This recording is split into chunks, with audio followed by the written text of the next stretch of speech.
You ask Tiger to solve. This deals with linear equations with one unknown. The final result is x equals -1/2. Let's solve it step by step. Group all x terms on the left side of the equation. Subtract 2x from both sides. Group like terms. Simplify the arithmetic. Group like terms. Simplify the arithmetic.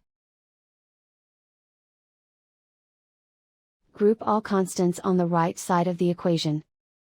Add 3 to both sides. Simplify the arithmetic.